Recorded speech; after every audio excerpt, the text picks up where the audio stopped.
today. I'm Jordan Cooper, a.k.a. BlenderHD, BlenderHD.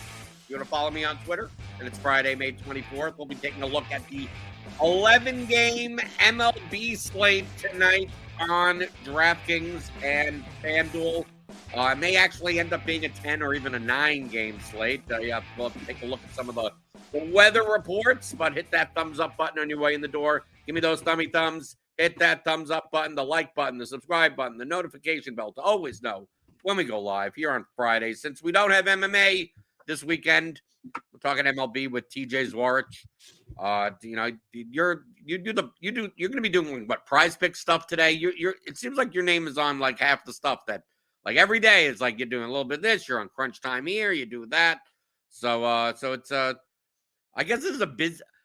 Do you consider these days to be busy? I like the days sometimes where we don't have any day games, really, right? It's kind of like everything's kind of at night, right? You don't have this like, well, noon is this, and then the double header, they're making up a suspended game.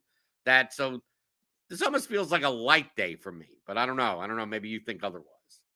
No, this one will be one of my crazier days today. Was already on the morning grind. Stevie's away, and so Will and I recorded the morning grind late last night, and then we got RotoGrinders Today right now.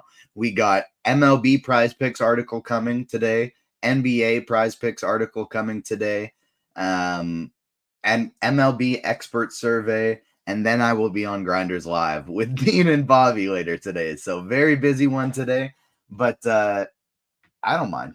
It's baseball. It's fun. I'm going to be playing anyways. It doesn't matter to me if I'm doing the content as well. So looking forward to a fun day of baseball. Well, because you're involved with all this stuff and you just did the morning grind, you must be much more familiar with the slate than I am. I typically pull this type of stuff up here in the morning, taking a first look. Weather-wise, I just want to highlight that Roth basically is kind of saying that the Orioles-White Sox game is not going to happen. So maybe we kind of treat it like it's not going to happen. And then we also have this Cubs-Cardinals game that Roth calls a dicey one. So we'll have to make note on that. I don't necessarily think those may not be the best like stack targets, but maybe we get rid of the pitchers. But I want to go into a little soapbox for a second, TJ. Did you see the end of the Orioles-White Sox game yesterday? I did not. At least oh, you didn't see that? Okay, so what ended up happening was a big thing. I mean, people are calling for people's heads. They're saying that the umpires are paid off and blah, blah, blah. The end of the Orioles-White Sox game ended when there was one out and a man on first and second, and then a pop ball in the infield went around the second base area. And now that's an infield fly rule. So the batter is automatically out. And in the process of the shortstop trying to catch the ball, Andrew Vaughn was just going back to second base and kind of sort of maybe got in the fielder's way by just like slightly. And they called him out. So that was the end of the game. So he was out due to runner's interference, as well as the infield fly making the batter out. And let's just say Twitter melted down, saying it's the worst call ever. And I just want to get on my soapbox that I think it was a very, very harsh call. And TJ, you could probably look up the clip. I mean, it's all over the place. Very harsh call. But my biggest bugbear with this type of stuff is that you have all these people that think they know so much about baseball, and apparently they know everything other than the Major League Rulebook. So, like in technicality, as someone who umpired for 10 years, that was trained by a Major League Baseball umpire, that's one of the few things. Like TJ, maybe you with Marvel movies, but if there was like a trivia test, if there was a test, a 100-question test that you needed to pass in order to save your life, right? You were betting your life on it. The Major League Baseball rulebook would be mine. So anytime that that type of situation happens, I watch the play and I go, "Yep, technically the umpire is correct." Would I ever make Would I ever judge what Andrew Vaughn did as interference? Probably not, but technically he did impede the fielder's ability to catch the ball, even though he did catch the ball. But of course, even the broadcasters didn't even know the rules. So they're like, well, he wasn't intentionally doing this or whatever. It's like, it always upsets me that people, the loudest people on Twitter that think they know baseball, it's just like they like outing themselves as maybe you don't know as much about baseball as you think you do. It shouldn't be interference if he catches it. Like that should be reserved. I'm not saying like what the rule is versus what it isn't, but what it kind of should be, I think.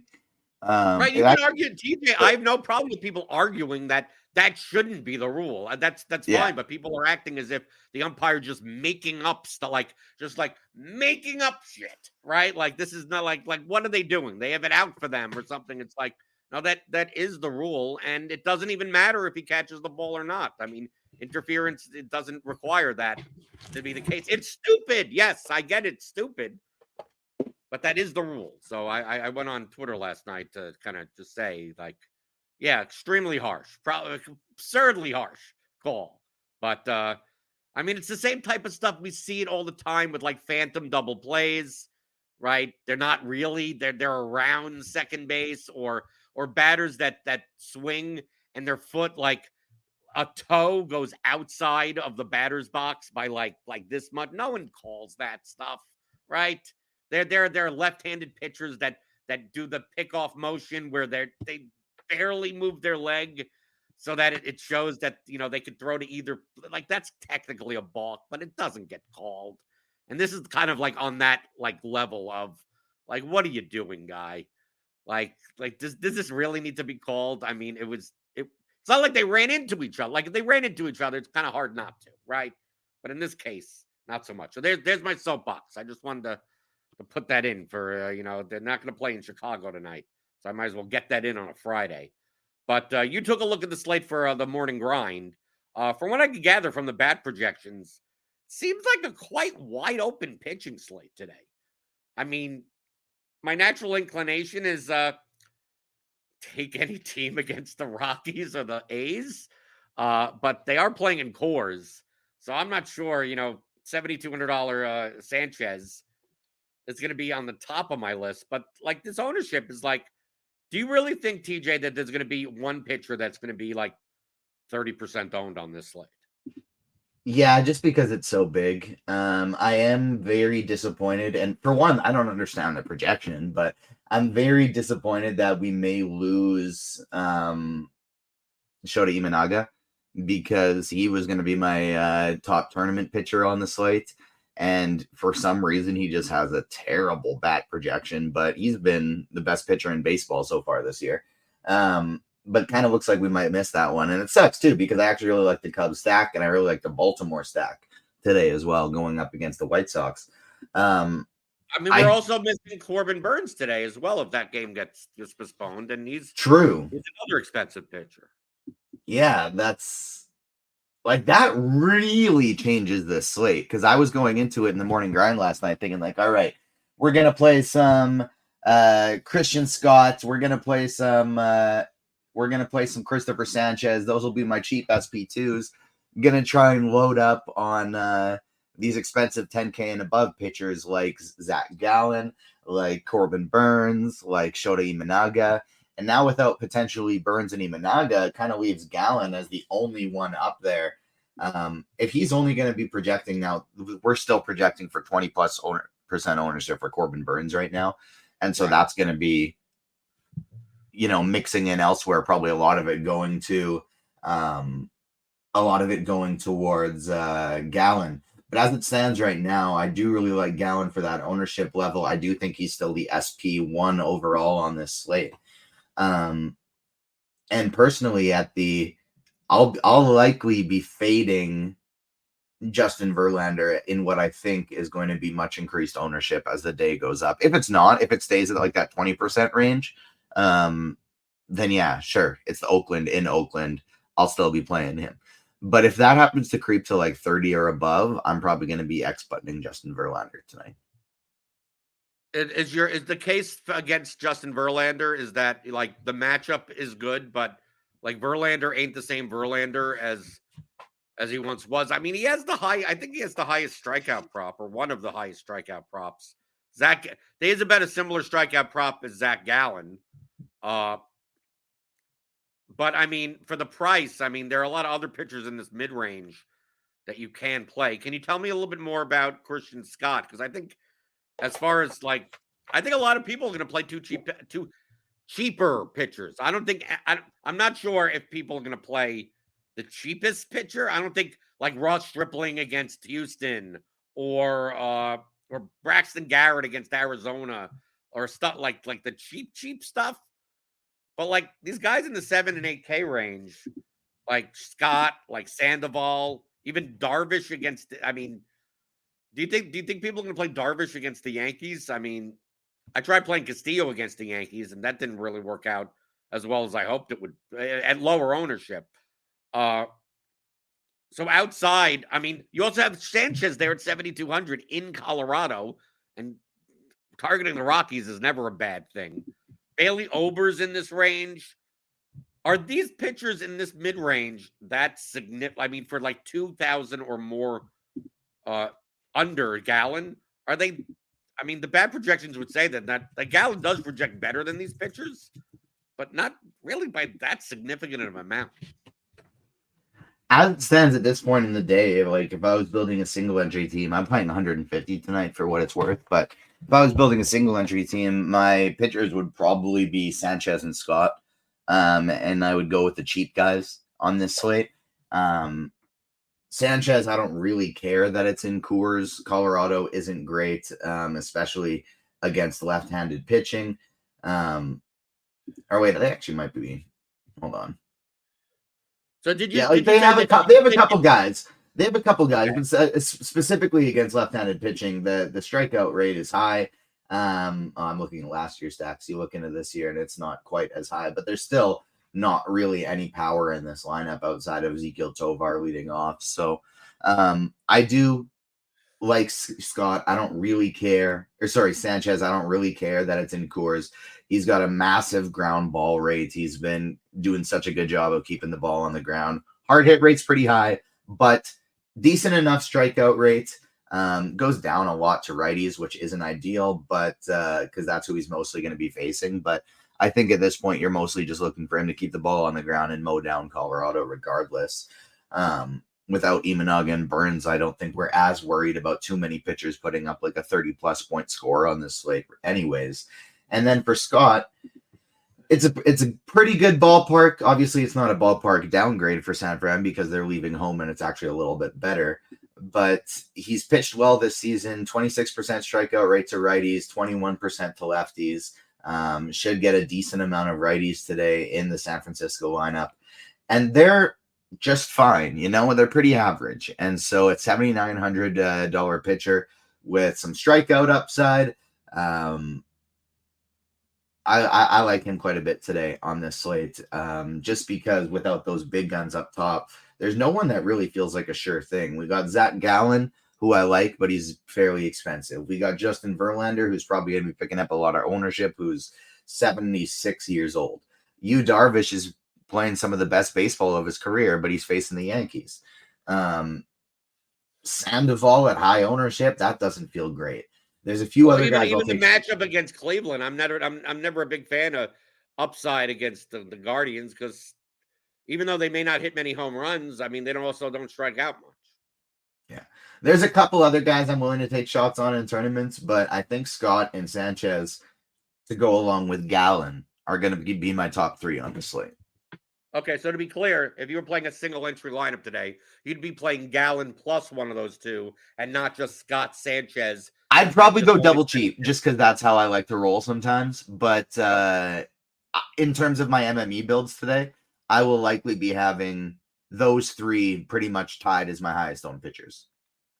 Okay, and if you go double cheap on this slate, I mean, the stacks that we have today, I mean, I almost think that there's more clear spot that it's quite possible that on this what could be a 9-game slate and probably 10, but possibly 9, that if I were to play, I mean, I'm playing 3 lineups, so like I'm not playing the 150, but I almost think that there's more pitching combinations that I'd play than hitting combinations. I think there are very clear spots on the slate, and especially if you go double cheap at pitcher, like you could get anything. I mean, you could get anything you want. I think we take a look at stacks.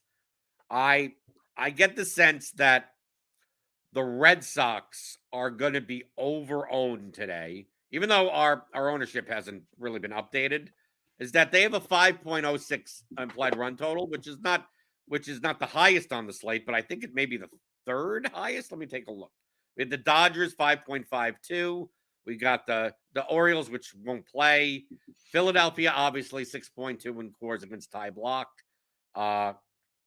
That's I mean, they're the 3rd highest team total on the slate, and we take a look at their lineup outside of like O'Neill and Devers. Like you have all these cheaper pieces.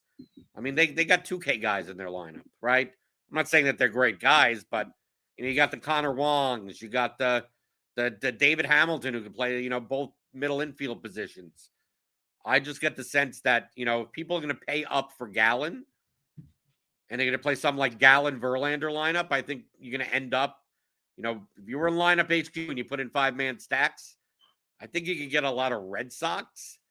And I'm never a big fan of Red Sox when they're chalk, but I almost feel like, the Dodgers against Ashcraft and I mean, clearly the Phillies against Ty Block. And I think the Phillies are going to be the most owned team on the slate, and they're not cheap. But if you go double cheap pitcher, I mean, you could do Real Muto. I mean, $6,100 Alec Boehm seems nuts to me, but it's probably warranted. And $5,400 Bryson Stott. But you could throw in some of these guys. You could throw in an Edmundo Sosa or something at shortstop. I mean, you could essentially fit these guys in with 2 cheap pitchers. Maybe not all of them, but it's hard. It's hard for me to see like who's going to have the highest score on this slate as a stack. It's hard for me to not think like it's going to be like the Dodgers, the Phillies. I mean, the Astros always have a shot, but I mean, it's not like Russ Stripling is like that bad of a pitcher, right? Do I want to target Carlos Rodon with the Padres? Not really. Like, do you really see any other stacks that you like look at and go, yeah, 10 runs? Like, I see a path to that, because I kind of don't. A couple, but not all that many. And so 2 of my favorite places for that were the Chicago Cubs and the Baltimore Orioles, and that's not going to happen anymore. I think Cincinnati going up against the Dodgers in the same game against Paxton. I've been stacking against Paxton every single start, and it hasn't worked once, but I think I'll probably still take a few shots on that. Cincinnati is cheap enough with the Candelarios, the Indias. You throw in your Steer and Dela Cruz if you're doing the cheap pitchers. They have so much speed and they have power, a lot of different ways to score runs. I like Cincinnati today as a potential tournament pivot. Minnesota is another team that I think could potentially do that up against Jose Urena. Will and I were talking on the morning grind. Minnesota's actually Will's favorite stack on the entire slate. And so the fact that they're coming in at super low projected ownership right now, I think could be very interesting for Minnesota as long as it stays that way. Like, so much it depends on how this ownership is going to project later in the day. Because if I look at Philadelphia and, the highest owned player is 15% owned and I can get a couple of them for single digit ownership, then yeah, I'll stack up Philadelphia and Coors. Absolutely. I'll load it up as much as possible. If they start pushing every player is above 10% and some of them are pushing 20, then I'll start to look elsewhere again, like to the Minnesotas, to the Cincinnatis. I don't mind Houston. I think this is it sounds crazy on the surface, but if you're building a lot of lineups, I think you want to be making sure you're playing the Yankees, even though it's against Darvish, just because they're the Yankees. And then San Diego in that same game, I'm still kind of waiting for the wheels to fall off on Carlos Rodon a little bit. The under the surface stats don't look near as good as the surface ones. San Diego is a lot better against lefties when you got a guy like Machado in there whose price keeps going down because he's been terrible, but he hasn't been terrible against lefties. He's only been terrible against the righties. Tatis is nice and cheap. I think San Diego is kind of interesting, but my favorite tournament team on the slate, pending ownership, is low, because if it ends up creeping up to similar to the Phillies and the Bostons, then this won't be. But it's the Diamondbacks. Absolutely love the Diamondbacks for tournaments today. They're so cheap. Ketel Marte at 5K is the most expensive one. Christian Walker absolutely smashes lefties. Eugenio Suarez and Blaze Alexander, Gabriel Moreno and Grichuk, they're all cheap, strong options that hit lefties well you can put in there. And they're facing Braxton Garrett in a huge park downgrade going from Miami to Arizona. So Arizona is probably going to be one of my is one of my favorite stacks on the slate. They'll be my favorite if they're low owned. If they're going to be a little bit higher owned, then they'll fall a little lower down the list. Yeah, I mean, I agree with most of what you said. The problem I always have with the Twins now is that, like, dude, everyone's an outfielder. Like, look at this. I mean, like, it's just like you got Correa, you got Julian. It's like, fine. You got Jeffers, who's 5,200. And then, like, everyone else is like an outfielder. I mean, like, I know Kirilloff is first base eligible, but it's like outfielder. Willie Castro is an outfielder only now. It's like, it's hard to make stack combinations when you get, like, everyone's an outfielder. Everyone's like, you got those teams that have 3 first basemen. If you want a full stack, you're almost kind of stuck with, like, saying, okay, I'm going to make sure I have Julian Correa and Jeffers all in my lineup, so I can, and then I'll pick 2 of the outfielders, kind of thing. You're almost pigeonholed into playing those guys if you want a full stack. Right. Okay. So before we go back, soon on the show, we're going to be doing a little bit more like tiers and stuff like that. I'm obviously the Sim Labs available. Sim Labs shows that Christian Scott and Verlander are overowned today, but obviously all this, like, don't even bother looking at Sim Labs, because, like, the games that are most likely going to be postponed are still in here. So, like, that Burns ownership, the Imanaga ownership, all that type of stuff. Obviously, the stack ownership. I don't even want to run. I'm not even running this to see, like, what, to do any research. What, who's overowned, what stacks or whatever. So I'm waiting till later on this. But to get back with pitchers, if you had to put pitchers into 3 buckets, okay, your top 3 buckets. One being top, compared to everything is always compared to ownership. So, like, compared to ownership and projection, A bucket, B bucket, C bucket. The C bucket is people that you would at least play if they're in D. Like, if you're talking about Ty Block, like, Ty Block doesn't even go in the bucket. Ty Block goes into the we send him in a taxi cab or an Uber, and he goes to the airport. He ain't getting a bucket at all. So who would you put in the top bucket for pitching? Zach Gallen, Christian Scott, Christopher Sanchez. Those would be the 3 guys I'm putting in my top bucket today. They will be my highest owned. I like them as it stands right now compared to ownership. We'll see how that adjusts throughout the day, but I don't expect Scott and Sanchez to pick up too much. Gallen, I think, will be the very interesting one if we lose Imanaga, if we lose Corbin Burns. How much we'll see his jump throughout the day as kind of the lone expensive guy left. So who would be in the would Verlander at least make the second bucket for you? As it stands right now, Verlander would be in bucket number 2. If he bumps up to 30+% ownership, he will be bucket number 3 for me. But as it stands right now, projecting in around the 20% ownership range, he would be in bucket 2, along with Yu Darvish and Cutter Crawford. Cutter Crawford is a pitcher I didn't mention for tournaments that I do like today.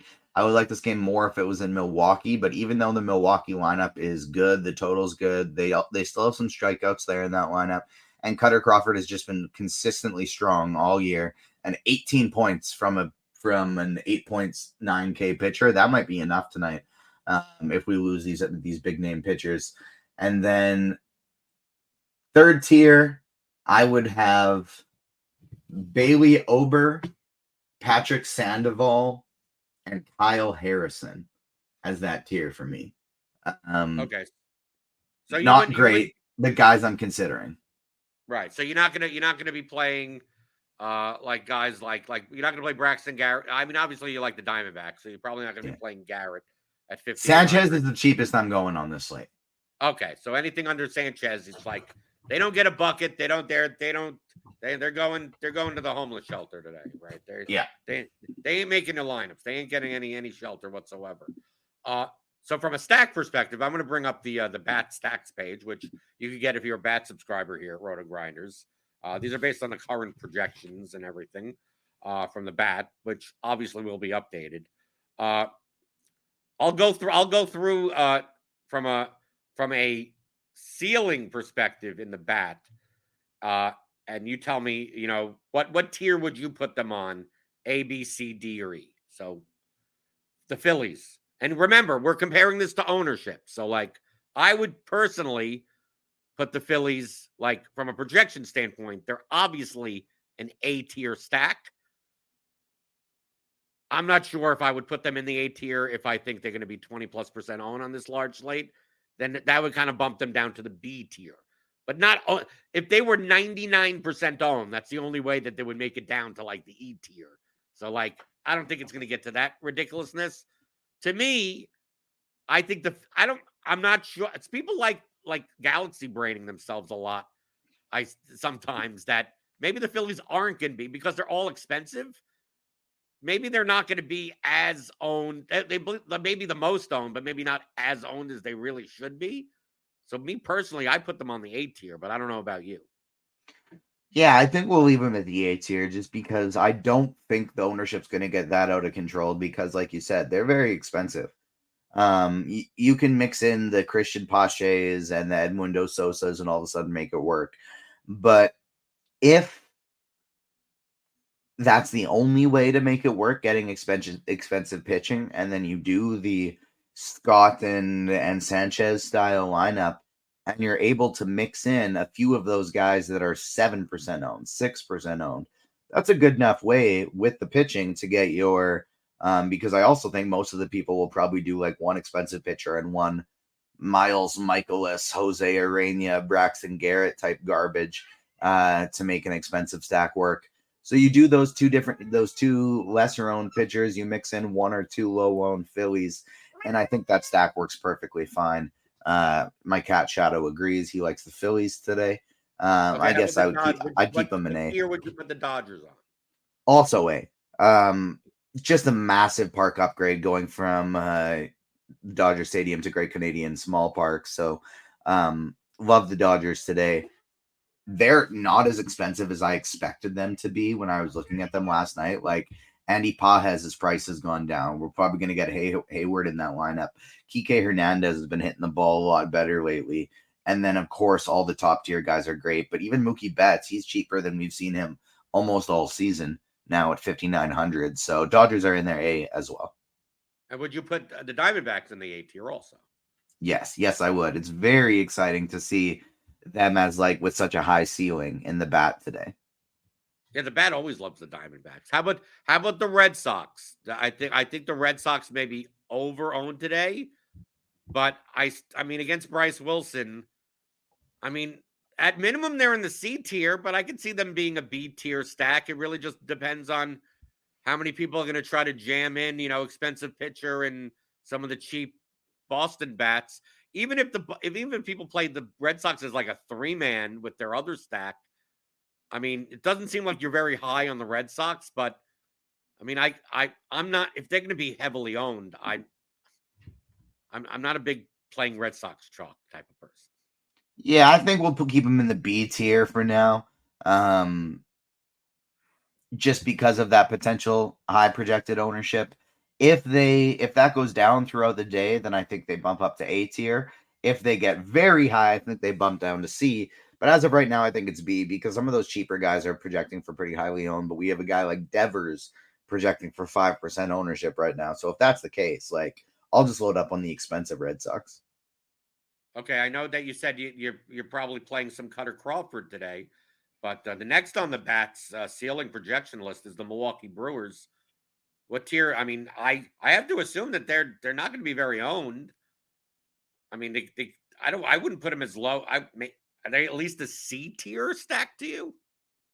I would say C is the perfect place to put it because I agree with the bat that they have a high ceiling. I just think they have a really low median on this slate going up against Cutter Crawford, very low floor. It is a park upgrade for them, but I don't like the matchup against Crawford. I think the ceiling is there because Milwaukee always has a ceiling. They got a good lineup. And so it keeps them in that pool as a C tier, high ceiling, low ownership, but my expectation of them actually hitting it isn't very high. The Minnesota Twins. I mean, if they're B going to be tier for really me. what tier? B tier. B tier. If I told you they were going to be 2% owned, I mean that to me that would make them an A tier. That would make it an A tier, absolutely, if they're going to be that low owned as well. You do see kind of on this list how big the ownership level drops once you go from Boston to Milwaukee and Minnesota. And so if they are going to be all that very, very low owned, then yeah, that'll bump up to A. If they start pushing the 8, 9, 10% range, that's a B tier stack for me. I still really like them. They're just not in the highest one. Astros. I mean, against Stripling. I mean, at their prices. I mean, C tier. I mean, I think you could play them. You could not play them. I wouldn't be as excited to put them in the B tier, but I can't put them in the D tier. I mean, they're the Astros, right? It's actually B for me. I really like the Astros for tournaments. They're projecting for low ownership. Kyle Tucker's been maybe the best hitter in baseball this year. If you want to go cheaper for the stacks, you can make it work. The only thing holding them out of the A for me is that this is in Oakland. The Cincinnati Reds against Paxton. You said you've been going down the road of stacking against Paxton. I mean, are they a B tier? Are they a C tier? I mean, I would put them in the C tier, but I think maybe you're a little bit higher on the Reds than I am. Yeah, I would go B tier for the Reds as well. It hasn't worked against Paxton yet, but I'm going to keep trying it. I think the wheels are going to fall off. He's just not striking anybody out. They got power, they got speed, and this is just a huge park downgrade for Paxton, having to go to a much better hitter's park. So I got Cincinnati in the B tier. Next on the bats list, because of the ballpark, ceiling-wise, is the Colorado Rockies against Sanchez. And Sanchez may actually get a decent amount of ownership. They automatically can't make him an F tier, right? It's a Coors game. The Rockies in Coors, even though the Rockies suck, could never be an F tier stack. And the fact that they may be facing a 25% owned pitcher bumps them up a little bit even more. I would put the Rockies as a C tier stack, even though the Rockies are awful. I mean, the Rockies are bad, but all you need is BABIP on your side in Colorado, and the Rockies could score 8+ runs. Your face makes it seem like you may not be playing much of the Rockies today, but the bat would tell you otherwise, that the Rockies project better than some of the teams that you've mentioned that you like today. No, I actually agree with you 100%. I think they're a C tier team. They're not a great team, but it's Coors Field. If Christopher Sanchez gets BABIP to death, then it could be a really big game for the Rockies. And so I don't think they're going to be hitting a bunch of home runs, but they've actually been playing a little bit better lately. I'd put them in the C tier. I don't love them, but I will be absolutely including them in my pool. Then we have this Padres-Yankees game. It's a low total game. It's Rodon versus Darvish, but Darvish has looked good, but I mean, he's had periods where he implodes. Rodon obviously has periods where he implodes. These are two teams that, if the pitcher's going to implode, these are teams that could really punish you. Padres and Yankees, they're not going to be they're not going to be very owned on this slate. I think I'm more inclined, truthfully, to play Padres and Yankees as like one-offs, like play a Judge, play a Machado, like something like play the best players and maybe not stack them. But as a stack at this ownership, I mean, I mean, I would put them in the C tier. I would understand if people put them in the D tier. They're definitely not F tier, but I don't think they go high enough to be considered B tier at these team totals. But I think that you're much more likely to play the Padres against Rodon than play the Yankees against Darvish. I think both of them are C tier just because the upside is high, the ownership is incredibly low. It's going to be very easy to get overweight on these teams if you're building a lot of lineups. And so they're both going to be in my pool. I think the upside is there for if those pitchers are just not on their game. They're both pitchers that have high upsides and really low floors. The Padres aren't the lineup that the Yankees are, but I also think the matchup against Rodon is a little bit easier. I like them fairly close to equally, and I'd put them both in the C tier. There is 1 to 2 teams left I would consider in the C tier, and everyone else. What would those teams be? Tell me. Everyone else falls below. The Angels are C, maybe even B tier for me, actually. We haven't touched on the Angels almost at all yet, but Logan Allen is another one of those guys that, when he's right, he looks pretty good. When he's not right, he implodes. And we're currently projecting for like the highest owned Angel to be 5% owned. They're cheap. Shanuel actually hits maybe better against lefties. He's expected to lead off. Neto's been smashing the ball lately. Pilar's been smashing the ball lately. And then you have Adele and Ohapi there too, both below 4K, nice and cheap. You have Rengifo more than I'd want to pay for him, but but Ward up there as well, who are both low owned. Like, I do really like the Angels today as a potential tournament team. And who's the other one? Maybe I would consider Cleveland as because of Sandoval's ownership, projected ownership as a C tier team. Okay, then everyone else is kind of like, you got the Rangers against Ober.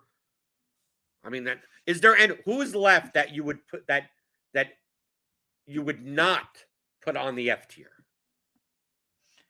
Because I mean, we have like the A's against Verlander. You have the Giants against Scott. You have the Marlins against Gallen. These are all Rangers and Mets. I think would be D because there's talent there. Like, I don't like the matchups, but there is talent there on those teams. I wouldn't say you're wrong for playing them. I will, in fact, try and get mini stacks from those teams, but maybe not full stacks. I love Corey Seager as a one-off. He's clearly better from that injury that he was plagued with early in the year. He's looking like Corey Seager again, and he's still way too cheap. So I love Seager as a one-off, but Mets and Rangers, I'd probably have like D. I'm probably not going to play them and full stack them, but I do like some individual players. Yeah, but all the rest you would just go F tier, yeah. Like even if you either X them out or you may have like one.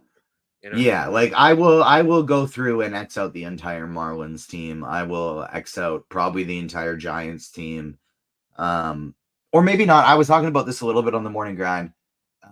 Probably this won't be the case now because we don't have Shota. We're probably not going to have Shota Imanaga. We're probably not going to have Corbin Burns. But I did think the Giants were a somewhat reasonable route to double pay up for the 10K pitchers because there's like wildly cheap. I think Chapman at 4,200 is their most expensive player.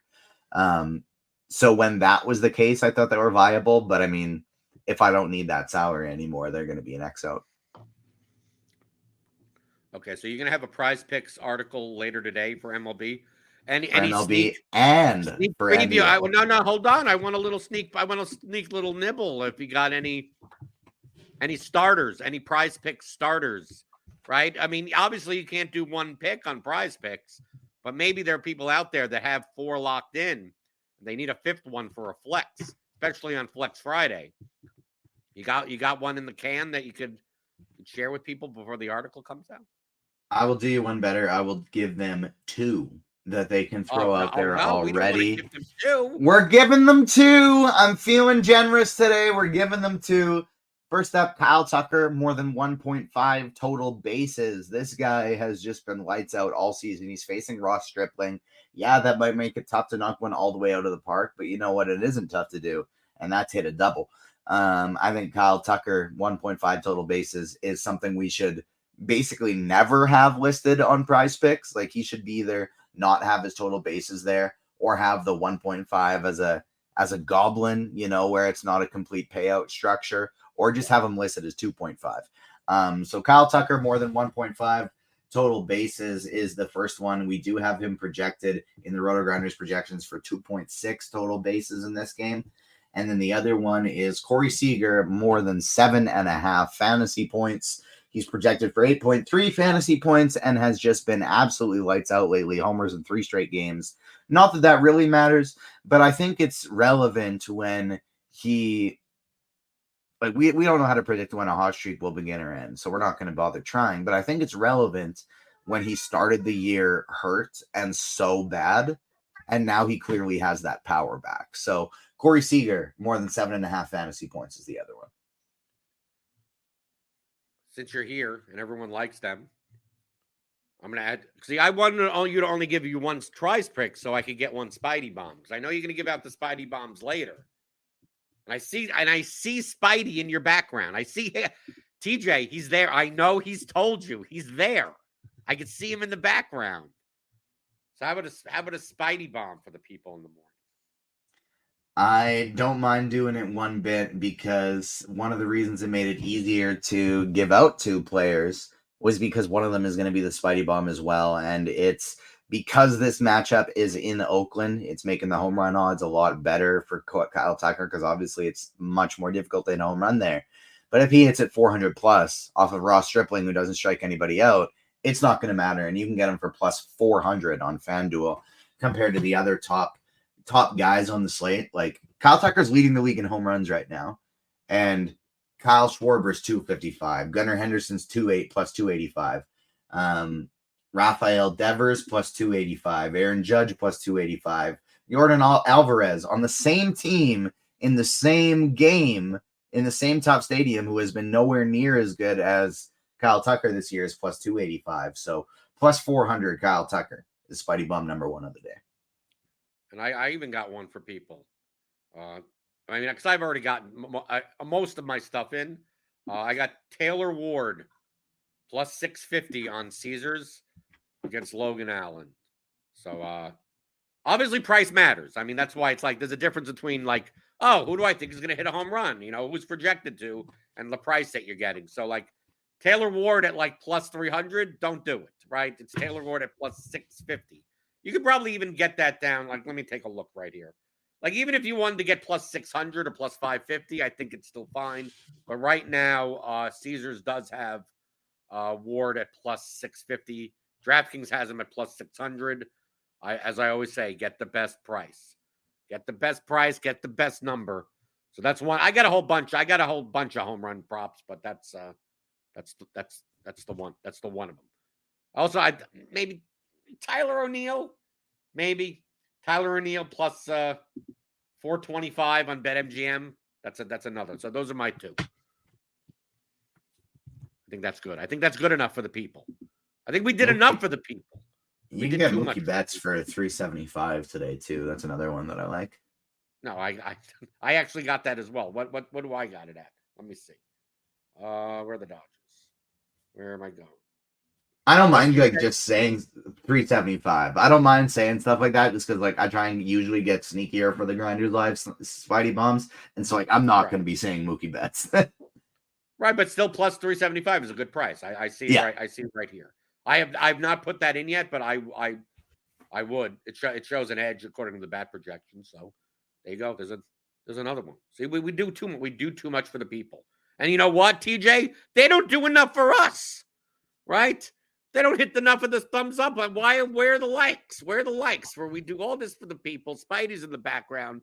He's wondering, where are the likes? Where are the subscribe buttons? Where are the notification bell? Hit it. Hit the goddamn like button, for crying out loud. We do all this stuff for the people. And hopefully people in the future will be, starting next week doing more, putting the stuff in buckets, putting the stuff in tiers and stuff like that. Especially here in the morning now that, we don't really have starting lineups. It's not like the type of thing like, who do you like at second base? You don't like, what's the order going to be? We don't know a lot of that type of stuff. I think it's a good conversation to talk about, who's more likely to be overowned, underowned, putting stuff in buckets, putting stacks in tiers.